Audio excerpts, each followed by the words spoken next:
aquilo que foi dito, nós temos que reconstruir, recomeçar. E todos nós aqui sabemos que começar não é fácil, mas recomeçar é muito mais difícil. Tem que ter credibilidade. Então, gente, chegou a hora de todos nós juntos nos vestirmos de garra e de vontade e fazermos um PTB de verdade. Voltarmos às origens, mas com trabalho. Obrigado. Muito bem. Obrigado, companheiro Paulo Paixão Polimeira. Só fala uma coisinha aqui. Você falou números para mim, o site que vocês têm lá, quantos mil é? Hoje são 60 mil. Só dentro de Limeira ou espalhado? Só dentro de Limeira. 60 mil pessoas permanentemente em sintonia e interagindo. É só digitar lá, Paixão Polimeira, vai encontrar. Parabéns. O site onde a gente faz as divulgações e hoje vem crescendo, né, ao longo do tempo. Obrigado. Agradecer mais algumas presenças aqui, também do Tocantins. O doutor Christian, eu vou ver se eu pronuncio certo, né? Subbrac, é isso? E a doutora Rose, esposa do nosso companheiro Alcir. Tá bem? Obrigado pela presença. E agora nós temos que falar da nossa... Se eu falar que eles são meninados, eles vão brigar comigo, né? Mas eu também já fui menino, né? Então não tem problema, né?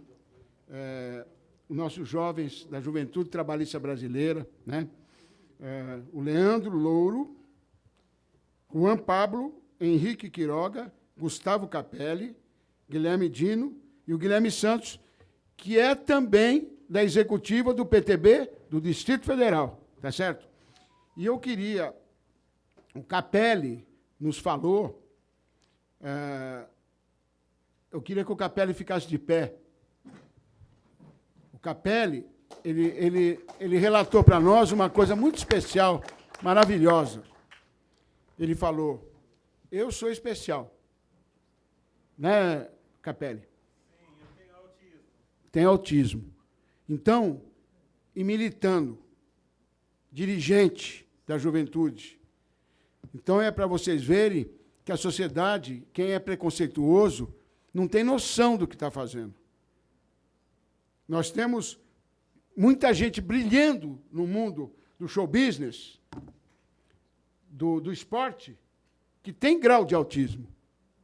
O Messi, o monstro do futebol. E está aqui um exemplo. Uma salva de palmas, Gustavo Capelli. Muito obrigado. E eu gostaria agora de também agradecer esse material maravilhoso aqui, foi feito pelo companheiro Samuel, mas liderado por um companheiro que a gente conheceu, que eu conheci recentemente, mas que o Tarcísio conhece há muito tempo, que é o nosso companheiro Walter Paixão, que eu quero uma salva de palmas. Isso aqui foi construído de ontem para hoje e mais hoje cedo. Essa faixa é a mesma coisa. Ainda tem mais. Todas as coisas. Então, eu quero agradecer muito. Nós precisamos de gente abnegada assim, para a gente, nesse processo de construção. Isso aqui é um processo de construção coletiva, cooperativa. Muito obrigado, companheiro Paixão. Então, aqui nós temos dois Paixão. Paulo Sérgio Paixão de Limeira e o Paixão de sobrenome Paixão. Nós somos todos apaixonados. O Denis ajudou aqui também, viu? O Denis aqui, ó. E agora eu quero trazer a palavra, né, do eloquente quadro preparado. Foi presidente da OAB do nosso Sergipe, né? Vice-prefeito de Aracaju.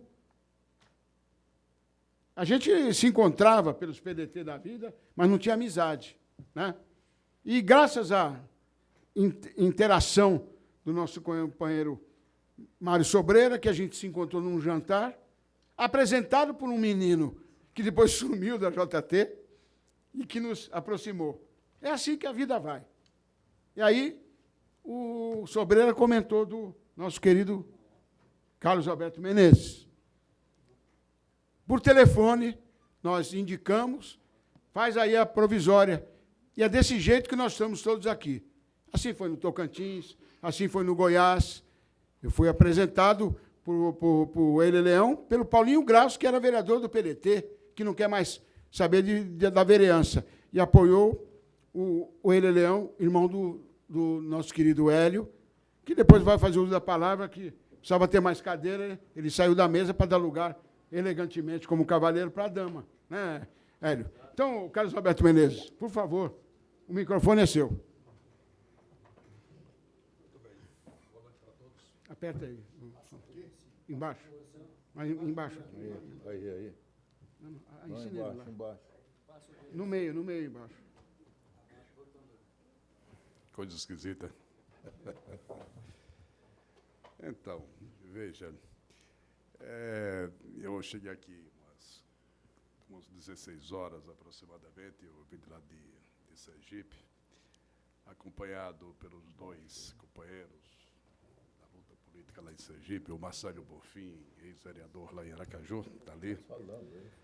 Ex-vereador em Aracaju, ex-preso político, à época da ditadura militar, e acompanhado também pelo Clóvis Barbosa de Melo, esse sujeito aí de cabelos brancos que está nessa primeira fila do auditório. Esse rapaz aí. O Clóvis Barbosa de Melo também é um ex-presidente da UAB, ele já foi presidente do Tribunal de Contas de lá do estado de Sergipe. E eles também são protagonistas do esforço que é comum a todos, tá certo? Representado pela circunstância de terem saído de tão longe aí, Tocantins, Maranhão, enfim, Brasília e diversos estados, para se concentrarem aqui e prestigiarem o evento que você, juntamente com o Tarcísio, imaginaram, tá certo? Para, enfim, a gente constitui aqui uma espécie de concertação,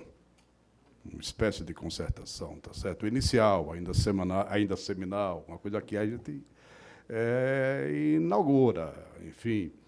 Já tivemos oportunidade de desenvolver encontros aí regionais, tópicos bem localizados, por exemplo, de Salvador, por exemplo, de Recife. Esse aqui parece ter uma dimensão mais ampla, tá certo? Mais abrangente, tá certo? Isso inaugura caminhos provavelmente mais ricos e interessantes para o partido. Quer dizer, aquele que será partido. Enfim, hoje estamos ainda elaborando um projeto, montando um projeto, executando fases inicial de um projeto. Bem, São Paulo é minha segunda pátria. Eu já estudei aqui, eu já morei aqui durante 10 anos. Eu fiz mestrado na PUC de São Paulo. Quer dizer que você é filho da PUC? Eu sou filho da PUC, a rigor. O Sobreira também é filho da PUC.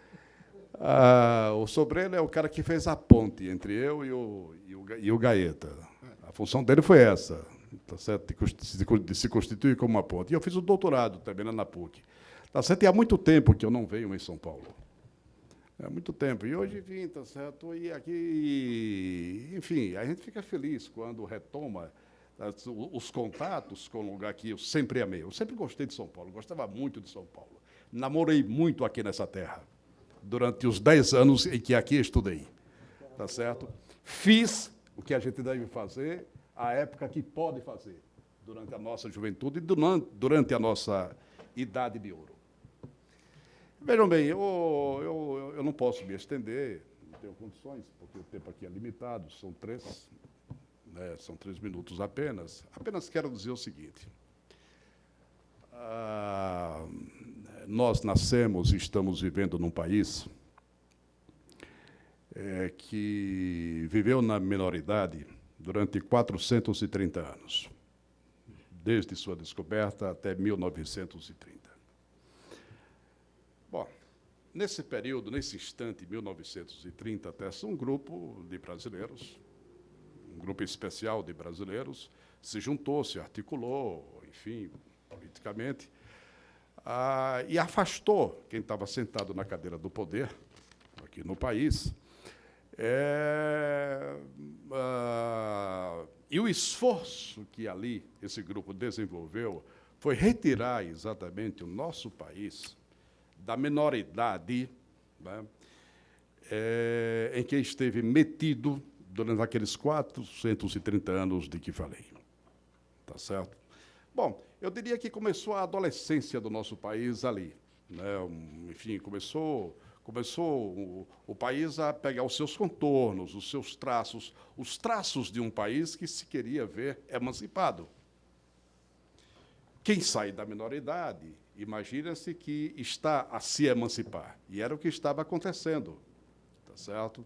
Bem, como se fosse uma atualização dessa emancipação que começa em 1930, 15 anos depois, esse mesmo grupo, né, que toma o poder em 1930, funda o PTB, tá certo? Para dar uma feição orgânica, tá certo? Uma feição partidária, tá certo? E para que essa coisa que se formasse, ela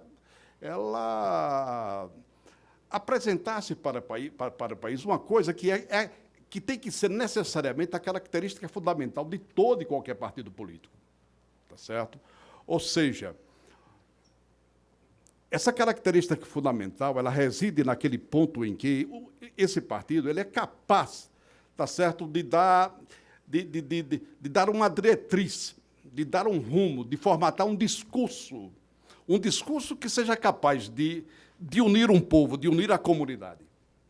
O PTB fez isso durante ali aquele período que começa em 1945, tá certo, e se estende até 1964.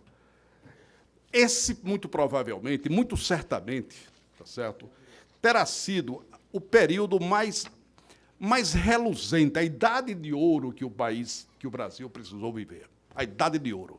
Depois dessa idade de ouro que se encerra ali com o golpe militar de 1964, tá certo, o Brasil somente conheceu um tempo sombrio. Até hoje. Poxa, Carlos Alberto Menezes, mas você não considera aí o período da Nova República? A Nova República tem sido um fracasso. Tá certo? Nós estamos enterrados, tá certo? Desde 1964 até hoje. Tá certo? A nossa tarefa não está... A dia de o esquematismo, a oposição, esquerda e direita, é uma oposição muito pobre, tá certo? Para que a gente possa, em cima dela ou a partir dela, construir o nosso discurso. Ela é muito frágil, ela não aponta para nada, muito pelo contrário, ela enfraquece a quem se assume enquanto tal. A dia é fraca, esquerda, direita, tá certo? Enfim, tá certo? Nós temos uma tarefa muito maior do que essa. Tá certo? Você, quando se organiza em partido político, tem que, sobretudo, tá certo? Ter um eixo, ter uma linha, ter um discurso que, no momento inicial, aqui, entre nós, vai ser o de, tá certo? Superar e ir além da superstição, do preconceito, do fanatismo, da fé inculta, que também se chama de fé cega, tá certo? Que arrebenta, tá certo? Com a nossa inteligência. Arrebenta, liquida com tudo, tá certo? Quando você afastar, tá certo? O conjunto constituído por esses males, superstição, preconceito, fanatismo, a fé inculta, bom, se você afasta é porque você construiu o discurso. Essa é a nossa grande tarefa. Tá certo? Isso aqui é um jeito que a gente está arranjando, muito simples, muito básico, muito A, I, O, U, tá certo? De inaugurar uma nova perspectiva. Tá certo? Eu estou muito satisfeito, eu acho que valeu a pena, o Gaeta, fazer esse esforço, né? A delegação de Sergipe, a delegação do Maranhão, o pessoal de Brasília, o pessoal do Tocantins, tá certo? E a gente fazendo esse esforço dá eco, sabe a quê? Um grupinho, um grupúsculo, lá durante a época da Revolução Francesa, 1789, tal, além de várias palavras de ordem que davam para encorajar, incentivar e levar adiante aquele movimento, que, afinal de contas, acabou sendo bem sucedido, eles usavam uma palavra de ordem interessante, muito pouco conhecida. A palavra de ordem era: olha, sempre cabe um pouco de esforço a mais. Caber um pouco de esforço a mais, tá certo? Tem eco nisso que todos nós aqui, neste dia, tá certo, operamos. Fizemos um pouco de esforço a mais e estamos aqui em São Paulo, conhecendo novos amigos, novos parceiros, novos companheiros, tá certo? Que vamos tocar para frente o projeto de construção de novo discurso capaz de interpretar as necessidades e os anseios do nosso povo. Muito obrigado, viu, Gaeta? Obrigado, nosso querido Carlos Alberto Menezes, e quiçá você se encoraje, né, e vá para a briga, que nem o nosso Paulo Sérgio Paixão vai fazer em 2028. Em frente às urnas. É um desafio.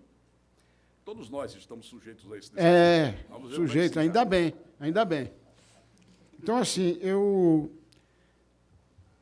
gostaria de agradecer, antes de passar a palavra para o próximo orador, a presença também do José Edson, meu grande amigo, parceiro meu entre o hall dos sócios do glorioso, poderoso, maior time do mundo, Esporte Clube Corinthians Paulista. Nós temos participado de uma forma resistente ali, não é brincadeira, a gente participar de qualquer clube associativo é difícil, né? Mas quando fala de Corinthians é pior ainda, né, Edson? Nós dois sabemos o que a gente já enfrentou lá dentro. Obrigado pela tua presença, pelo desprendimento, tá? Eu trago um abraço fraterno do João Vicente Goulart, nosso querido companheiro, filho do nosso saudoso presidente Jango. Ele mandou um abraço especial, ele não pôde estar presente. Ele ainda não está conosco, né, aqui, mas tem vindo em muitos eventos, participa ativamente, né, mas ele tem o dever ético ainda de cumprir o mandato dele como presidente do PCdoB no DF, não é, Guilherme? E o caro Max também, que está aqui, e ele é presidente da federação também, né, PCdoB, PT e PV. Então, é mais um motivo para a gente gostar do João Vicente, porque ele não saiu na emoção, né? Mas tem contribuído muito. O Tarcísio, o Joãozinho, o Max, o Guilherme, sabe o tanto que o João Vicente tem contribuído. Então, eu quero uma salva de palmas para o nosso companheiro João Vicente, que não está presente, e que mandou um fraterno abraço para todos. Agora, quem vai fazer a fala é um companheiro de uma longa trajetória no sindicalismo, na assistência social, porque é assistente social, foi aluno da nossa querida Luísa Erondina. E eu sou suspeito em falar porque, além de tudo, nós somos irmãos de fé, né? E, de vez em quando, nós temos, como irmãos, umas rusgas. Por que não? É por isso que nós estamos aqui. É nos embates do dia a dia que a gente vai se juntando, né? Então, eu gostaria de ouvir, todos nós queremos ouvir, a palavra do presidente desse novo PTB no Estado de São Paulo, Tarcísio Tadeu Garcia Pereira.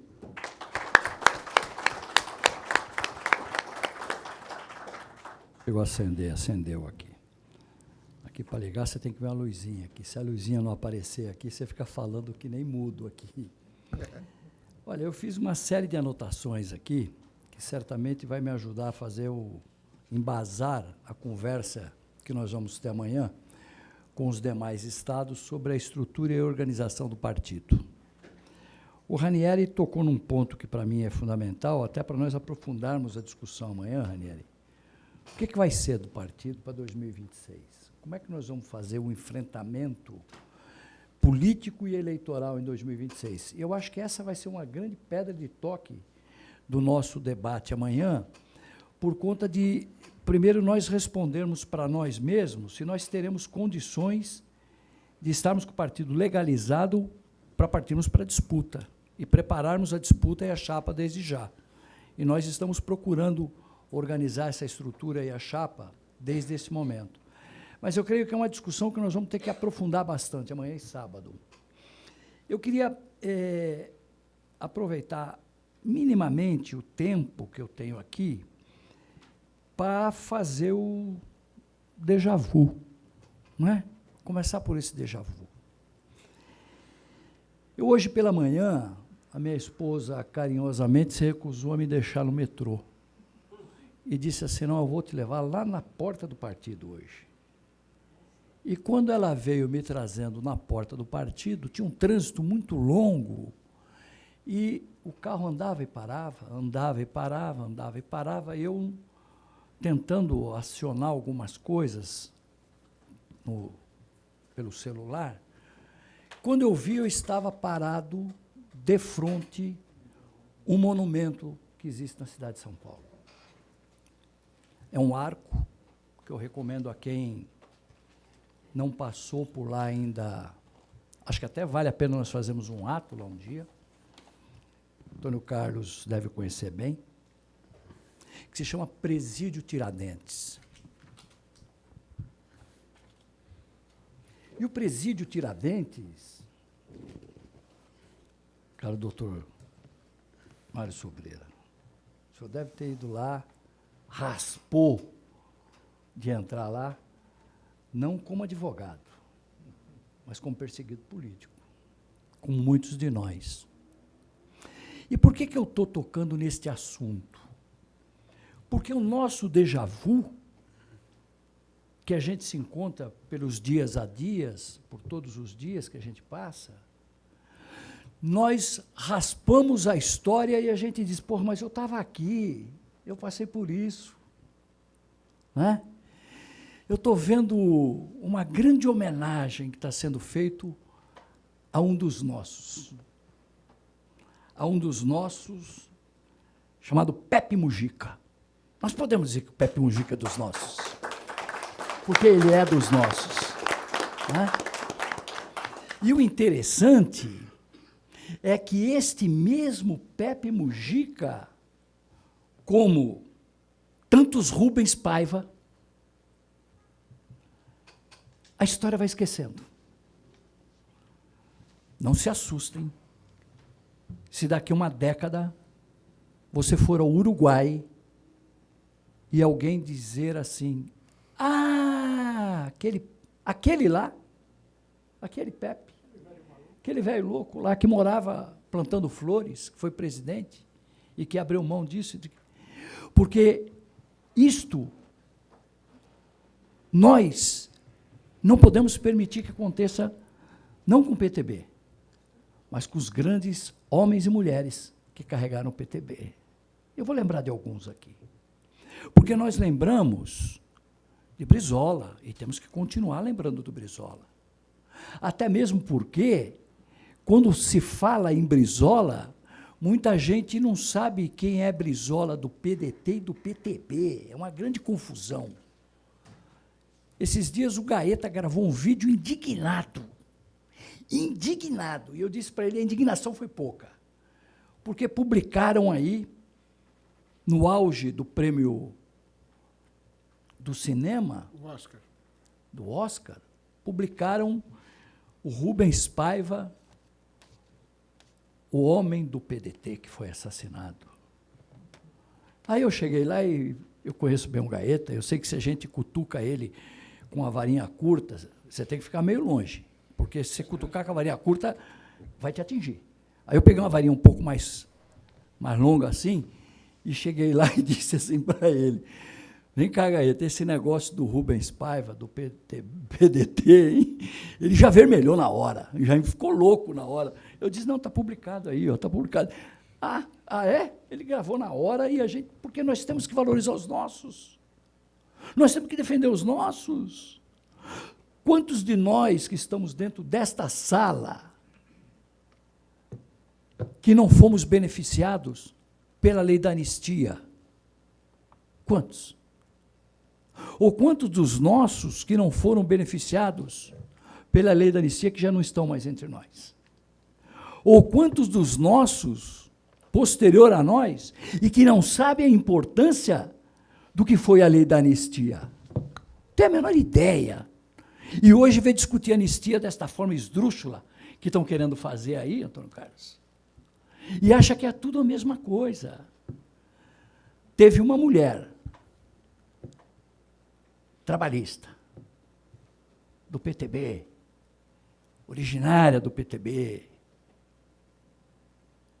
que andou pelas ruas de São Paulo defendendo anistia para o seu marido, que foi perseguido, que era um general do exército, que foi para o exílio. Essa mulher, Terezinha Zerbini. um símbolo na luta da anistia em São Paulo, uma mulher trabalhista, e que fundou um movimento que se chamava Movimento Feminista pela Anistia. E entregou na mão do Jimmy Carter. E conseguiu invadir um hotel, não foi? Invadiu um hotel. A bicha, quem conheceu ela, sabe, a bicha era ouriçada. E chegou lá e está aqui. Então, o nosso déjà vu aqui é olhar e ver o seguinte: essa viagem que o Lula fez à China esta semana, ele deveria ter chegado na China para inaugurar um busto de Jango. Porque quem foi o primeiro homem da política nacional, o primeiro presidente a pisar na China para abrir as relações comerciais Brasil e China? Foi o Jango. Foi o Jango. O Jango trabalhista, o Jango petebista.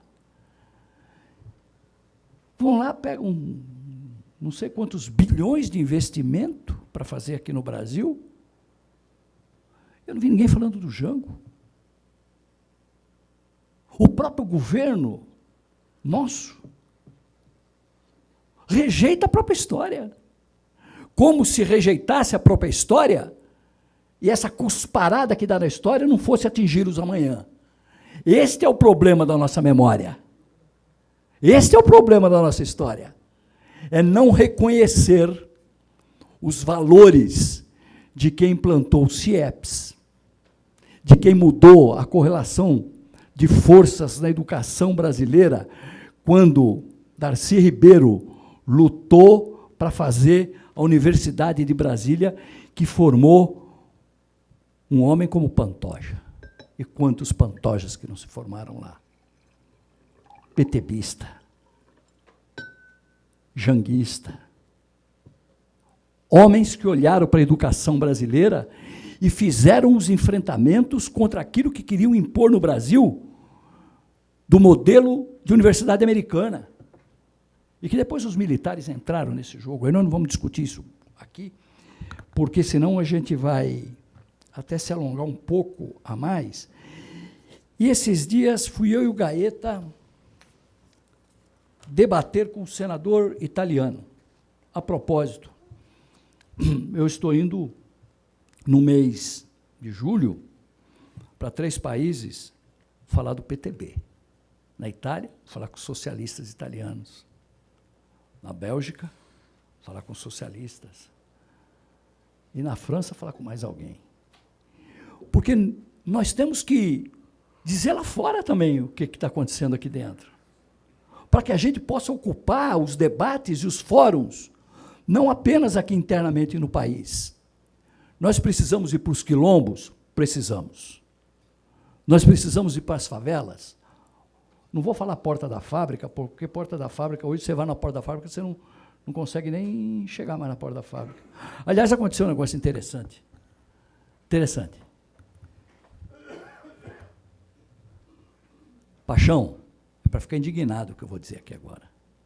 Eu fui na porta da Volkswagen, que foi de lá quando eu saí numa situação difícil nos anos 70. Depois de estar 10 anos lá dentro. E eu perguntei para o presidente do sindicato dos metalúrgicos, da CUT, que estava do meu lado, e disse assim para ele: e aí, já chegou o ônibus e toda a peãozada? Ele me deu um: opa, peãozada, isso não tem mais aqui não, isso é a época de vocês. Eu falei: o que tem aqui? Ele falou: colaboradores. Eu disse assim para ele: vocês estão acabando com a luta de classes por dissídio coletivo. Ele não ficou nem vermelho. Ele só virou as costas para mim e foi embora. Por isso estão pagando o preço que estão pagando. Atacavam a CLT e atacavam o Getúlio, que era a Carta de Lavoro de Mussolini, porque teve um grupo de intelectuais que se encontrou no Lula e puseram isso na cabeça do Lula, e o Lula começou a repetir, e começaram a atacar a contribuição sindical. Os sindicatos são todos quebrados aí hoje, todos quebrados. E aqui eu me lembro de Ulisses Guimarães, porque um dia perguntaram para o doutor Ulisses o seguinte: mas o senhor, um democrata, o senhor acha que o voto tem que ser obrigatório? E o doutor Ulisses disse, por ser democrata é que eu acho que tem que ser obrigatório. Porque o mínimo que um cidadão tem que fazer é ter o compromisso e a obrigação de ir na urna e escolher, bem ou mal, mas ele tem a obrigação de escolher. E os que fizeram com esse negócio de que não é imposto sindical, isto é de pelego, e atacavam Getúlio por isso. E atacavam Getúlio. Estão todos quebrados hoje aí, com o pires na mão, batendo na porta a porta de empresa, pedindo dinheiro para os sindicatos. Então, nós temos que contar essa história. Essas e outras histórias. Eu não vou me alongar demais, porque eu vou deixar um pouquinho de coisa para amanhã, mas eu queria só terminar com uma coisa aqui. Vamos copiar os franceses e vamos copiar a sabedoria de quem nos trouxe esta frase aqui, que veio lá, vizinho de Itabaiana, da cidade que eu tanto gosto. Vamos fazer um esforço a mais. E vamos buscar, porque nós só teremos justiça se tivermos soberania. Então, esta é a grande bandeira do PTB. Um abraço a todos e amanhã nós vamos debater. Obrigado, companheiro Tarcísio. Eu acabei esquecendo, está aí no nosso... Chamar isso aqui de panfleto é até diminuir. Isso aqui, como diz o Paixão, como é que é? Carta de princípios? É, uma carta de princípios. Que eu fiquei 2 dias labutando, e com a contribuição de muitas... de alguns companheiros, o Paixão deles, o João Franzin, que também nos ajudou, gostou do texto, e o João Vicente Goulart, e é um motivo de alegria. E a gente acaba esquecendo de algum... A Veroca, né, que a gente chama carinhosa Vera Paiva, mandou um abraço, a filha do Rubens Paiva, né? Ela é uspiana, e estava com umas tarefas lá, e não pôde vir, quando a gente fez o jantar em fevereiro, ela estava indo lá para Estados Unidos para a questão do Oscar, né? Do Ainda Estou Aqui. E eu queria, antes de passar a palavra para o nosso querido vice-presidente nacional, o João Brizola Sobrinho, que o Hélio Leão, lá, vice-presidente do PTB no Goiás, usasse a palavra, né? Você devia estar aqui na mesa, mas não acharam cadeira aí, você ficou aí. E ele vem trazendo um abraço do irmão dele, o nosso vereador Hélio Leão, e vai também usar a palavra em nome do PTB goiano, meu querido Hélio Leão. Boa noite, sou lá de Goiânia. Eu vou falar rapidinho. Eu conheci o projeto político através do Gaeta e das outras lideranças lá do estado de Goiás. E eu encontrei no Gaeta uma pessoa apaixonada, uma pessoa dedicada com um projeto, né, uma pessoa com a alma viva naquilo que ele está se propondo. Por isso que eu mesmo decidi embarcar nesse projeto. E hoje à tarde, ali no partido, conversando com algumas pessoas, eu vi que aqui também o nível de todas as pessoas, Gaeta, são pessoas sérias, são pessoas comprometidas. Percebi que muitos aqui, com quem eu conversei, não está aqui simplesmente por política, está aqui para fazer um país melhor, né? E eu acredito que com esse empenho dessa turma que eu vi aqui hoje, né, com esse nível de pessoas que nós temos aqui, eu acredito que é capaz. Se a turma se empenhar, como eu vi eles se empenhando, como eu vi ideias boas, nós somos capazes de transformar esse país. Como meu colega lá de Brasília disse, o Brasil está sangrando. E nós precisamos deixar um pouco a ideologia de lado e trabalhar, reunir o povo e trabalhar com projetos, trabalhar com ideias que vai transformar nosso país. Todos nós aqui sabemos que o Brasil já era para ser país de primeira potência há muito tempo, e não é. Então, você está de parabéns, Gaeta. Queria deixar outro recado também sobre a questão das assinaturas, que é importante, porque se nós não conseguirmos em tempo hábil, não vai ter, vai esfriar o projeto e vai acabar prejudicando. Muito obrigado. Obrigado, meu caro Hélio. Eu estive lá em Goiânia, não me lembro, acho que foi em novembro ou dezembro, né? E fiquei surpreendido com o número de pessoas, de jovens, de mulheres, né, de militantes interessados pelo trabalhismo, né? E, então, se a gente for andar por aí, eu e o Tarcísio, desde o começo, tivemos com muitas lideranças, não é só o senador, que inclusive é amigo também do nosso querido Nivaldo Braz, né? Fausto Longo, né, Nivaldo? E um quadro preparadíssimo, né? Ele é senador pelo Parlamento Oriundi, né? Que é dos oriundos da Itália, né? Que eu também faço parte dessa colônia grande, e aqui está cheio de descendentes de italianos também, assim como tem de espanhóis e portugueses. Então, já conversamos com o Zé Aníbal, do PSDB, teve no nosso jantar. Teve o Ábido Antônio Haddad, que também é amigo do nosso querido amigo comum, né, Nivaldo? Um homem do campo conservador, por que não, né? Mas desprendido dessa questão do rancor, né? Homem que foi quadro malufista. O Ábido Antônio Haddad foi deputado do Maluf e coordenou a campanha do SCAF e esteve conosco. Então, o PTB é o verdadeiro caminho do meio, né? Eu quero agradecer também a presença do Dil, aqui, presente, eu posso falar carinhoso, o nosso nego velho lá de Limeira, né? E também Edson, José Edson, faz parte do bando de louco. Ele é da velha guarda do corintianismo limeirense. Eu queria especialmente agradecer. Esse eu posso falar também, que é meu amigo de fé, irmão, camarada, de muito tempo.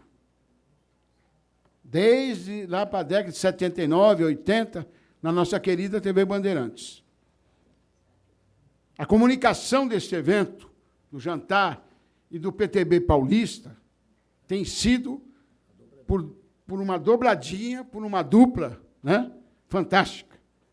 Eu queria uma salva de palmas para Silvana Melk e para o nosso querido Caetano Bedak. O Caetano Bedak foi diretor da TV Bandeirantes. O Caetano Bedak é um dos homens que, com o saudoso seu Johnny Saad, né, Bedak, naquela época, a mãe dos meus filhos, doutora Mirani, que inclusive serve hoje como funcionária pública emprestada da prefeitura nesta casa, ela era funcionária da TV Bandeirantes, contratada, e eu era cachê, falava autônomo, né? E é incontável as vezes que o Bedak passava, estou com fome, vem comer comigo. Eu falei, mas não estou com fome, você vai ficar com fome comigo. E a gente descia para comer, né? Um monte de duplas que vocês veem estourar aí no show business, né, Bedak? Cantores românticos que as meninas choram, né? Estava lá no canto do restaurante, comendo um PF, né, Bedak? Então, muito obrigado, meu irmão, por essa comunicação. E a Silvana, fantástica comunicação, e eu e o Tarcísio, principalmente, toda a executiva, né, Bruno, né, Nivaldo, nós estamos, né, Brizolinha, felizes demais com esse trabalho. Um trabalho que vocês estão fazendo de uma forma abnegada, com quase custo zero, pelo tamanho que eu sei. Grandes corporações usam do trabalho de assessoria do Bedak, juntamente com a Silvana. E ele está conosco porque acredita na nossa causa. O Bedak participou e ajudou o doutor João Saad, o Johnny, que é o filho dele, carinhosamente chamado por nós, e toda aquela equipe maravilhosa de jornalismo, a organizar todos os debates da Band. Né? A gente, na assessoria ali, no debate presidencial, né? Em 89. Então, é uma alegria muito grande, Bedak, Papai do Céu, nosso grande arquiteto do universo, nos preservar até hoje, para estarmos todos juntos aqui. Obrigado por tudo. Então, agora nós gostaríamos de ouvir a palavra do nosso querido companheiro, médico sanitarista, homem da Fiocruz, né? que vem lá dos Pampas, mora no Rio de Janeiro há muitos anos, né? E é um dos homens responsáveis, né, no governo do Brizola, por exemplo, da vacinação em todo o estado do Rio, né? Na pandemia, teve um papel fundamental na questão também da sanitária. Eu gostaria de passar a palavra para o nosso querido amigo, de fé, irmão, camarada, Brizola Sobrinho, vice-presidente nacional do PTB.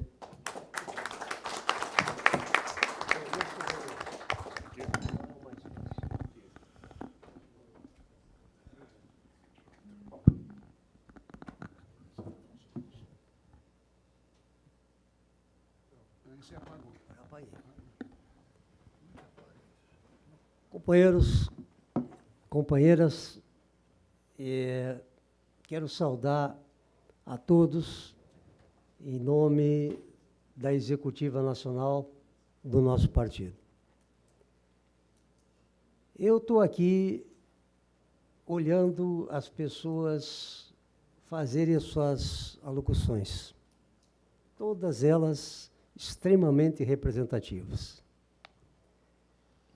E aí, eu tinha pensado em falar algumas questões, mas meu pensamento voou. Voou lá para o Getúlio Vargas. Voou imaginando que se considerava o Brasil o país da sobremesa. Era o café, cana-de-açúcar, cacau. E aí vem Getúlio Vargas, lá dos Pampas Gaúchos, e inventa de querer industrializar o país. Mas Getúlio foi além. Bom, para industrializar, nós vamos ter gente trabalhando. E esse trabalho tem que ser protegido. E Getúlio cria o Partido Trabalhista Brasileiro com essa finalidade. Os mercados internacionais, os grandes financistas, tinham uma grande dificuldade de assimilar isso. E essa guerra contra o trabalhismo, contra a dignidade do trabalho, chegou a limites extremos, que levou o presidente Getúlio Vargas à atitude extrema do suicídio. O PTB não morre naquela época. Tínhamos ali o Jango. O PTB é um partido que nunca perdeu uma eleição, seja disputando diretamente, seja disputando através de outras companhias, mas que nunca perdeu uma eleição. Vem Jango, e Jango começa a propor uma mudança estratégica no país. Uma mudança fantástica no país, que é as reformas de base. Tem um companheiro nosso lá do Rio Grande do Sul, um professor universitário, que escreveu um livro sobre as reformas de base, extraordinária. Se as reformas de base tivessem sido implementadas, o nosso país seria outro, com certeza absoluta. Eu vou dar um dado que é da minha área profissional. Eu era presidente do Movimento Socialista de Saúde do PDT, e, junto com o doutor Wilson Fadul, ainda vivo, começamos a nos reunir para que ele falasse sobre a questão sanitária do Brasil. Ele tinha muito conhecimento. Fadul foi ministro do Jango e foi nos passando seus documentos, principalmente aqueles documentos da terceira Conferência Nacional de Saúde, que foi convocada pelo presidente João Goulart. E a terceira Conferência Nacional de Saúde foi o início, e nós escrevemos um livro a respeito disso, está publicado o livro, com toda essa documentação da terceira conferência. Lá nasceu o Sistema Único de Saúde. Em 87, a Conferência Nacional de Saúde tornou um pouco real isso, e em 88, a Constituição assimilou essa questão. Mas nasceu lá no Jango. Foi dali. Mas Jango representava essas transformações, representava essa questão da dignidade, do trabalhismo, do trabalhador. Jango precisou ser eliminado. O João Vicente tem muitas dúvidas até hoje, seguidamente conversamos sobre esse assunto. Eles têm dúvida como é que o Jango morreu. Há dúvidas muito sérias dessa situação. Não é? Eu acho que o Jango foi eliminado. Opinião pessoal minha. Como queriam eliminar também o Brizola. Não conseguiram. O Brizola, ele tinha atitudes extremamente interessantes. Muitas vezes eu acompanhava ele estava se dirigindo ao aeroporto, na metade do caminho ele disse assim, não vou mais, vou voltar, vou amanhã. Parece que ele tinha um sexto sentido. As atitudes dele, desde o Uruguai, eram atitudes de cuidado. Ele sabia que ele era o homem, talvez, um dos mais visados pela ditadura militar. O único que teve o peito de enfrentar a ditadura, teve o peito de enfrentar o exército através das camadas não mais elitizadas do exército e impediu um golpe em 61. Foi um golpe extraordinário. Olha, vocês imaginem, eu era criança, tinha 7 anos de idade, e na frente do Palácio do Piratini, aquela gauchada de facão, de porrete, para enfrentar os militares que não queriam dar posse legal ao presidente João Goulart. Até que a brigada se sentiu envergonhada com aquela situação e resolveu encarar junto. E aí Brizola teve armas. Aí tem uma foto do Brizola com a metralhadora que é famosa, né?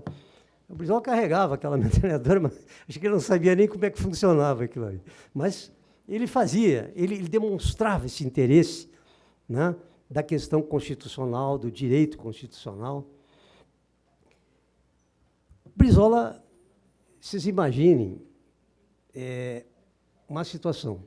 Brizola vem de uma família humilde, a nossa família era uma família campesina, tinha suas dificuldades. Brizola se formou na luta. Brizola não teve moleza nenhuma. Ele se formou na luta, né? E a tia Neuza era uma mulher que vinha de uma família muito abastada, de uma família com muitos recursos. Então, quando o Brizola vai para o exílio, que acontece toda essa situação que leva ele ao exílio, o Brizola chegou lá em cima no governo do Estado, caiu. Mas ele soube sobreviver, porque ele era um homem que tinha essa versão da sua própria vida. A esposa dele teve mais dificuldade, mas se superou. Se superou. Ela não vinha para o Brasil com os filhos, porque ela dizia, não, quem vai fazer a comida do Leonel sou eu. E foi. E foi assim. Sempre ela fez a comida. Tinha medo que envenenasse o Brizola. Então, Brizola passou por todas essas arguras da vida. E o PTB sempre foi tentado eliminar. O PTB sempre tentado eliminar. Hoje, nós estamos aqui. Eu estou vice-presidente da Executiva Provisória Nacional. Temos que fazer o partido aí pela frente, não sei como é que isso vai andar, mas eu tenho esse compromisso. Eu tenho esse compromisso porque, como o nosso companheiro falou, a gente viu um homem rasgar aquela sigla, né, chorando. Isso me leva a esse compromisso. Sou apenas um soldado do partido. Ser vice-presidente é uma eventualidade, uma necessidade na época, porque quando começamos a fazer o partido, existiam outras pessoas interessadas em tomar a sigla trabalhista, e nós tínhamos que trabalhar em segredo, em absoluto segredo. Então, a gente fez como era possível fazer naquele momento. Agora, esse momento passou. Agora é a hora de ampliar a Executiva Nacional, é a hora de chamar todos para trabalhar junto, é hora de todo mundo pegar junto. E eu tenho trabalhado firmemente no sentido de que a gente passa a trabalhar com a prática. Chamar esses jovens aqui, esses jovens que estão aqui, são 5 jovens que estão aqui, esses jovens têm representação em todo o Brasil. Todo o Brasil tem pessoal da juventude. Em todo momento eles estão organizados. Eles fizeram inúmeros cursos de formação política já. Muitos cursos de formação política. Estão enganjados nesse processo. E nós temos que enxergá-los. Nós já somos mais cascudos. Acho que temos um compromisso muito grande de ajudá-los a caminhar nesse processo. Mas eles é que vão fazer o futuro desse país. E eu finalizo dizendo aos companheiros o seguinte: até agora teorizamos bastante, trabalhamos à medida que deu para trabalhar, e eu tive uma grande felicidade na minha vida, foi de trabalhar com o professor Darcy Ribeiro. O professor chegava lá, teorizava, dizia como é que ele pretendia fazer a parte pedagógica. O Darcy era um gênio. Né? Ficávamos todos lá olhando para ele, quase babando. Aí, no final da conversa dele, ele dizia o seguinte: pessoal, agora deu, agora vamos para o fazimento. E eu conclamo os companheiros agora a ir para o fazimento. Está faltando pouca coisa, e nós vamos chegar lá.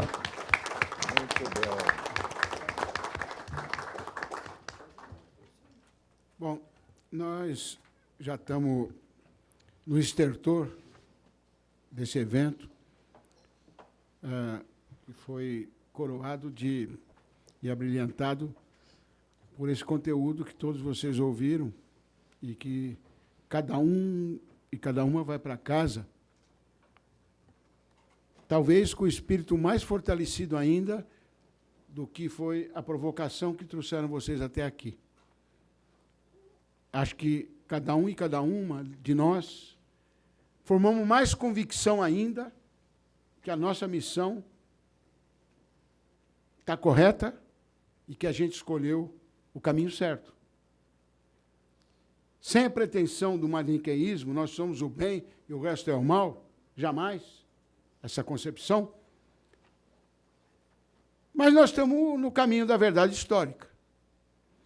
Eu não vou ler tudo, porque vocês estão com ele na mão, mas eu destaquei algumas frases aqui, construídas, né?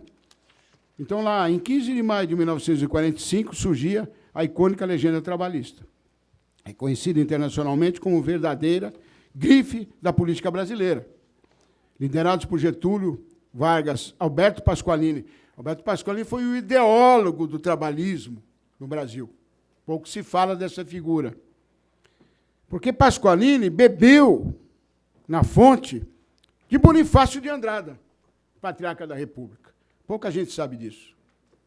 E aonde bebeu, em que fonte que bebeu o patriarca da República? Liberté, igualité, fraternité. Ele andou por lá em Paris, fazendo cursos, José Bonifácio de Andrade e Silva. Então, nós temos a linha do tempo, verdade, que nos traz até aqui. É pequeno demais, como alguém aqui falou, se não me falha a memória, foi o Menezes, ou o deputado Rubens Brito, que falou da questão de carimbar o Getúlio, nos carimbar como signatários da Carta del Lavoro do Mussolini. Ora, é bom lembrar que a Carta del Lavoro, Tarcísio, também já foi um avanço à época para a Itália, que tinha coisas de trabalho escravagista. Não era a melhor das coisas, mas foi uma carta inicial. E que também buscou lá atrás, mal feita. A nossa foi muito melhor do que a Carta del Lavoro, a CLT. Foi a independência. Foi a verdadeira carta de alforria do trabalhador brasileiro. Quem é Getúlio? O criador do Estado brasileiro. Até 30, o Brasil era provinciano. Nós não tínhamos governador de estado, nós tínhamos presidente de província. É bom que se lembre disso. Claro que a avenida para Getúlio chegar foi pavimentada pela Revolução Tenentista e depois pelo nosso saudoso Cavaleiro da Esperança, Luiz Carlos Prestes. Muitos deles chegaram no poder com Getúlio. É bom que se diga isso. Acho que o Sobreira deu uma pincelada nessa questão. A gente ficaria aqui horas e horas, a noite inteira, para falar sobre isso. E eu queria encerrar com essa frase final, um pouquinho longa, para uma frase, aliás, na verdade, é uma frase composta em 3, praticamente. O PTB ficou, desde 80 até 2022, nas mãos imundas da direita vende-pátria, culminando num ocaso, e fundiu-se ao patriota, gerando o PRD. Os trabalhistas que ficaram quase meio século perambulando de partido em partido, resolveram refundar, então, o velho PTB. O PTB velho de guerra. E agora, desde maio de 2024, coleta assinaturas de apoiamento para a refundação, com a perspectiva de disputar as próximas eleições majoritárias e proporcionais. Contamos com a ajuda de todos os trabalhistas, democratas e progressistas para essa jornada. Hasta a vitória sempre! Viva o PTB! Viva! E agora eu gostaria da gente encerrar, todos de pé, né? E depois eu gostaria de chamar todos aqui para a gente fazer uma foto coletiva. O nosso querido França vai fazer. Aqui cabe bastante gente, pode vir depois. E nós vamos cantar juntos aqui uma parte do hino que o Brizola sempre encerrava as convenções, né? Venha para cá, companheiros, por favor. Quem puder, para a gente já ir na foto coletiva aqui. Amanhã, tem que lembrar amanhã o horário. Tá. E amanhã nós vamos, na medida do possível... Tá. Na medida do possível, nós vamos estar lá a partir... Vem para cá todos, vem para cá, Orlando. Todo mundo, por favor. Vem para cá, sobe aqui, não. Vem todo mundo para cá. Vem para cá, Daniela, vem para cá, Marco, por favor.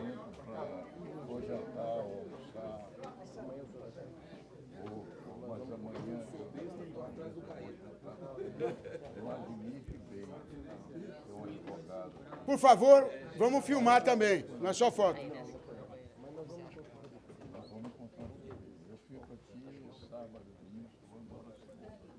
Fica aí, então, pai. Olha lá, é 1, é 2, é 3. Brava gente brasileira, onde vai, temos servir, ou ficar a pátria livre, ou morrer pelo Brasil. Ou ficar a pátria livre, ou morrer pelo Brasil. Viva o PTB! Viva o trabalhismo! Viva Getúlio, Jango e Brizola! Viva!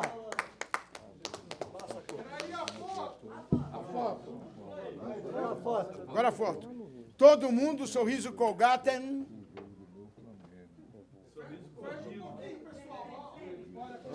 Se agarra mais, pode se chegar.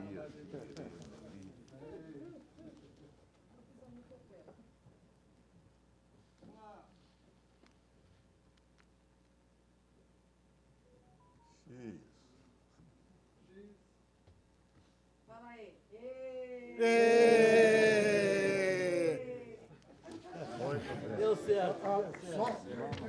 Deixa eu fazer uma interrupção. E queria dizer o seguinte: vou deixar a pátria livre ou morrer pelo Brasil, nós devíamos hoje pensar o seguinte: ou deixar o povo livre com a riqueza do Brasil. Boa! Deixar o povo livre com a riqueza do Brasil. Sobreira, danado. Como é que vai, João? Tocando o barco aí da medida que dá.